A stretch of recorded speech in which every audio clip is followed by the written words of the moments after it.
Wamasese ndokutendai chaizvo. Nyaya yamataura yakanakisa zvikuru kwazvo kuti mauto ambotonga nyika. Nyika dzamuri kutaura dzakasiyana nenyika yeZimbabwe. Baba, dzachinjana utungamiriri. Nyika dzamuri kutaura idzi dzachinjwa utungamiriri. Tingadai tiri kutaura kuti zvamuri kutaura zviri kushanda pakuti utungamiriri hwachinja tiri kuisa history yokuti macivilian akambopedza kunhirikina nokuti chamisa vacho hagone kukondora akasati apa power. Saka hamuna kumira pakati nepakati paudhio yenyu Mr. Masese. Hatigone kupuma chamisa kuti anogona kukundikana iye asati ari mupawa. Ani muri kuona? Nyika yeZimbabwe haina kubvira yachinja leadership baba. Nyika yeZimbabwe haina kubvira yachinja utungamiriri hwayo. Saka tinechida kuti timboedzawo mamwe mapato timboona kuti vanoba here zviri kuitwa neZANU. Kana vachibaka mauto ane kodzero kuita kupu. Iyo mauto acho atadza kuita kupu nei? Naye Masese. Chatadzisa mauto kuti aite kupu pari zvino izvi chii? Munakagwa wangu asikamuone here utanga akwegura. Nyika yake ita mvemve. Zvainoda vanhu. Vakadzi vana Mnangagwa vana Mugabe wakuita zvavanoda. Havana kuona here kuti Mugabe anga akura. Nyika yanga yakuitwa zvainoda nana Kasukuwere nana Jonathan Moyo vamwe. Nhasi uno mauto acho haasi kuona here chimiro chiripo nhasi uno uyu pamusoro peZimbabwe zviri kuitwa nana Mnangagwa nevanhu vake. Mageneral acho aripi Masese? Aripi mageneral acho? Dai nyika ichiranwa even Mnangagwa acho ari kuti maminister ari kuba una MPs acho emapostori because the president ari kutungamira nyika yacho wese ya corruption. Kana vachiona kuti panobika wanoba because president anenge achiwa supporter kuti vaende kudivi rake. Akavabhiusa kana kuvasunga vanotiza vachienda ku political party kuleader una leader wavo. Saka vanenge vachisupportwa zvese izvi because president wacho ndo zvaari kuda kutsvagawo futi maopposition members acho MPs nemasenator kuti vaende kudivi rake, kuti vasataura huori muparamendi macho. Saka vana president unotowaita kuti vachestire mukana wekuti vaende muzvikamu zvokuba. That's why vana mafume vakubawo futi.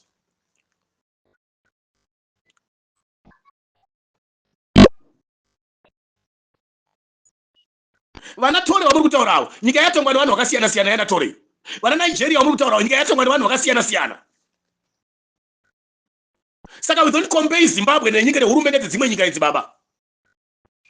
Mamusapota Mamuda but inoti kuuya netriki dzokuti nekuti zvakazodai hazvisiri izvo.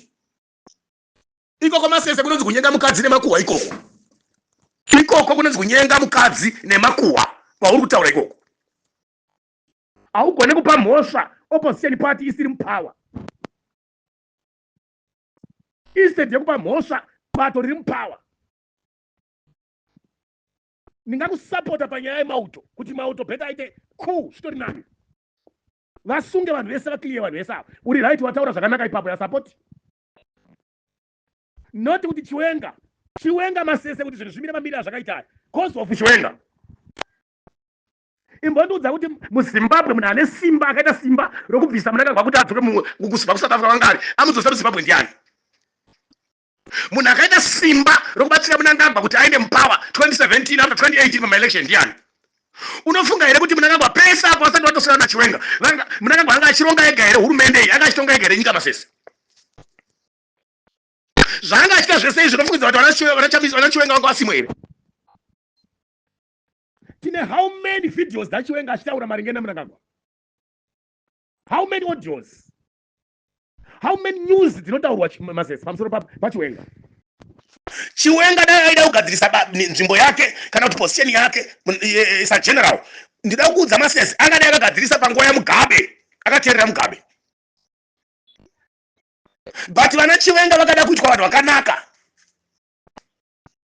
Imbondudza Masese kuti kana Chiwenga akanaka vanhu vakauraya vachadzoka here nehurumende yavakafosa kuisa mupower. Wakabira maelection 2018 wakapfura vanhu mustreet umo mauto vanga vasimbe here vana Chiwenga. Handina kuona zvauri kutaura zvakada handina kuzvinzwisisa. Hazviiti paMasese kuenzanisa mombe nedhongi. Asi manje dai tiri kutaura kuti chamisa hurumende yaparadza nyika. Kutaura kuno Masese dai tiri kuti mauto ngaite advantage ngaite basa. Izvo situation iripo manje dai mauto edu anga ari independent Masese akamira nenyika dai wataita kupudhara. mauto agona kuita kupu mauto masese mauto ari kushanda ari mukati meZANU PF.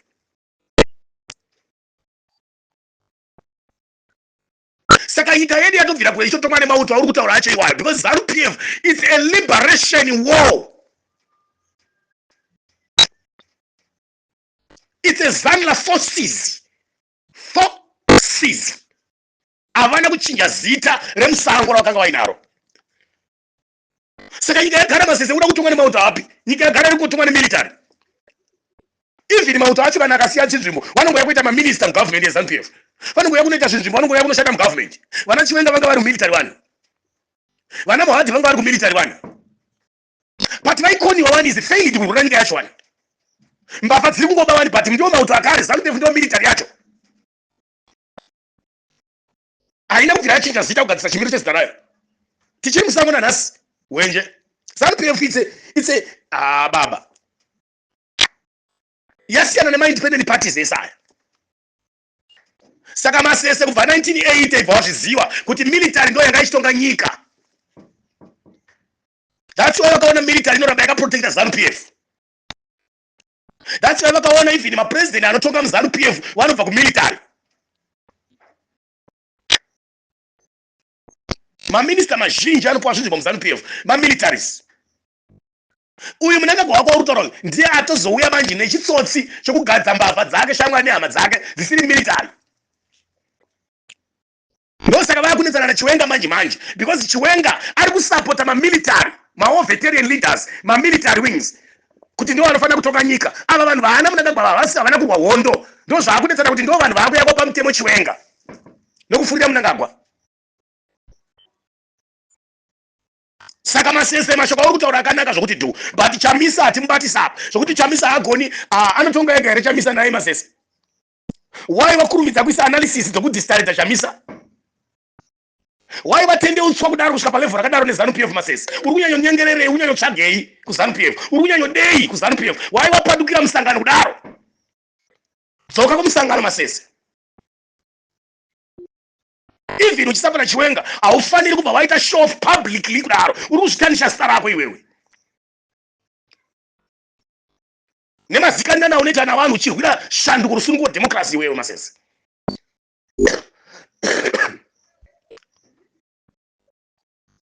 Vanhu vanozotsvaga zvakawanda maningi vakakuongorora masese kuti uri kunyanyodei kwaZANU PF, wawanei, wapuhwei, waitirwei, chii chawakunyengerera ikoko kutsveterei. Zvokusvika pakuti unotoona kuti Chamisa haakwanisi kutonga nyika nekuti yakazara mbavha. Ndo zvandiri kutaura masese kuti iko zvino izvi vanhu vazhinji vokudivira Chamisa varaurwa. Zvavaraurwa nazvo hazvina vanoziva. Vari mumedia vazhinji havazvizivi, vari paground havazvizivi. Even vana veZimbabwe havana chavanomboziva. Vanhu vazhinji wavhevha nematricks zvakasiyana siyana. Iwo masese une zvaunoziva, uyo vane zvaanoziva zvaaraurwa nazvo. So hakuna anobvuma kuti takaraurwa kana kuti tiri kutsveterwa, but nanhasi vanhu vanongozvisimbisa kuti tiri pakati independent. Hakuna munhu ari independent unosvika pakuona kuti baba vake havagone kuzvarisa mai vake. Zvokusvika pakusapota Chikomba. Inini zvandakaita zvotosapota baba vangu Chikomba kuti baba vangu havachagona mupawo. Chikomba chitori nani bheta amai vake kuti ugare nechikomba ichi. Nokuti mai vanoenda kapamusha tikasara tisina mai because mumba umu hamusisina baba vangu. Ndizvo. Taziva sei zviri kuitika baba vangu vari kugadzirisa. Chinotonga nyika masese haisi military power. Chinotonga nyika imitemo marights, idemocracy, reforms. Chinotonga nyika masese knowledge yemunhu. Chinotonga nyika masese hazvina ine kuti akafunda kana kuti haana kufunda, but knowledge yemunhu. Even ZANU yachona vazhinji vacho vese havana kufunda. Even vamuri kutaura vacho havana madhigiri vakaita vana naChiwenga. Ndivo vacho vari kushandiswa kuitwa zvese. Chiwenga abvira rini kuitiswa zvaanoda neZANU PF. Vanhu vakabvira rini kumurwira kuti muri kuitiswa zvamunoda shefu nevanhu ava kuti azosvinura nhasi uno. Vanhu vese vari muZANU vazhinji vese vakapuwa zvinzvimbo vese ava.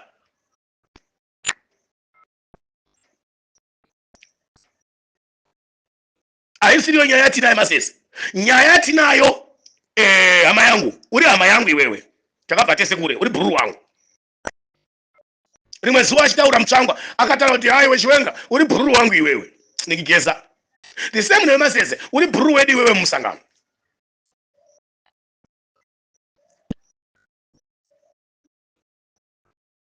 Hakuna nyika inogadziriswa only military yoga masese. Military yatora nguwa yakareba ichitonga nyika. Amuna ma-election ata muZimbabwe because of military. Coup. Masese. Uziyo kuti makore ese pati kwa ma-election panongoitwa coup. It's a coup. Even asiri mauta akapfika uniform ari kukonekera. Pati vanhu iva vandu vakabva kuma military kwacho ikoko vanachowenga. Kuti vazopfeka hembe idzi.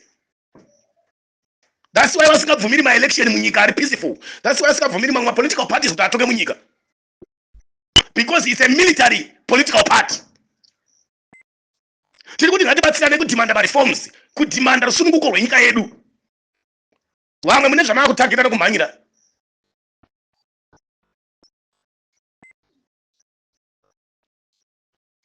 Dai taidzira mari idzika. Ngaindibate muromo wangu. Ngaindibate muromo wangu. Zvinoitika zvakawandisa usiku nemasikati baba.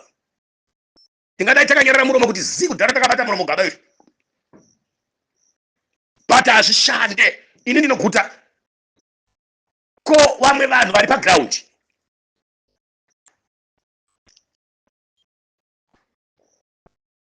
Ngatirwirei nyika tozoguta first. Vanhu vakazara kunze kwedzinyika kwese havangadzoka nokuti munyika mautongwa naChiwenga. Vanhu vachanombotore kana makore maviri vachitanga vasitadza kuona kuti zvine change here zvinhu izvi. Vanhu vachanombodongorera sokunge vadongorera shumba iri mudanga remombe. Because vanhu havana shuwa, vanhu vane madoubt. Because pane example paground zvakaitwa since vaChiwenga vasiya chimichuto.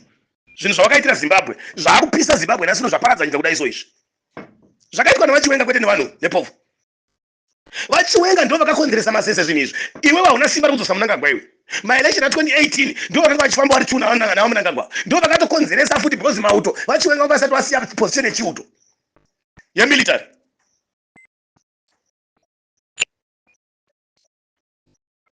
Vakazosiya ma-election 2018 apera. Vakuchipuwa simba guru napresident. Vanhu vakapfurwa munyika umu zvakaitika vachiprotecta ED. Which means to protect the political parties ZANU-PF. Saka handioni kuti ndingatenda zvachose kuti hazvikunyatso kutenda chaizvo kuti wataura chokwadi kana kuti apa wataura. Pandinoda kutenda masese nyika ino yakuda kupedzwa zvese izvi nemilitary iri muuniform yacho direct.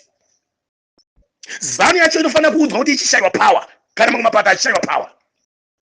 After that hakuna kunosvika mauto achitonga kuchaendwa kuma-reforms kuchaendwa kuma-election. Mauto ambosunga mbavha dzese idzi ndinokusapota ipapo zvakasimba chaizvo. Noti zvokuti chichamisa hadai, noti zvokuti Chiwenga dai hadai. Both sides ipapo ndokushora ipapo. You are not good. Because wajaja zvauri kufunga iwewe. True zvauri kuzviitira iwe pachako. Anditi. But zvawataura zvakanangana nekugadzisa nyika pawataura nawe military. Ndakabvira kare nanhasi kana neni kuti military yakanyararira military ndiyo ZANU-PF yakasungwa nebato inotera mabhosi ari mubato. Haina chokuita haipfaka nyika iyi. Asi dai iri opposition military inopfaka nyika. Saka munyika hamuna ma-election, munyika hamuna democracy. Since tichita ma-election from 1980 anga ari fake election. Zimbabwe yanga ichita fake ma-election. And the president anesova kuZANU-PF ese anga asikagadzwi nevana veZimbabwe. Vanga vachigadzana pachisimba even mukabvuma kana mukaramba. Vanga vasina basa nazvo. Even Mnangagwa chaiye haana kuiswa nevana veZimbabwe akadzoswa namuna naChiwenga. Naarmy general abvisa Mugabe. Kufia kwese kwakaitwa 2018 na 2023 kwese you are together Mnangagwa naChiwenga. Hapana pazvinozonaka political mutemo weZANU-PF umwe chete hauchiji nokuti mutemo weZANU hausi mutemo wenyika. Mutemo we-political party masese. Inotenda mazvita baba Chinogure.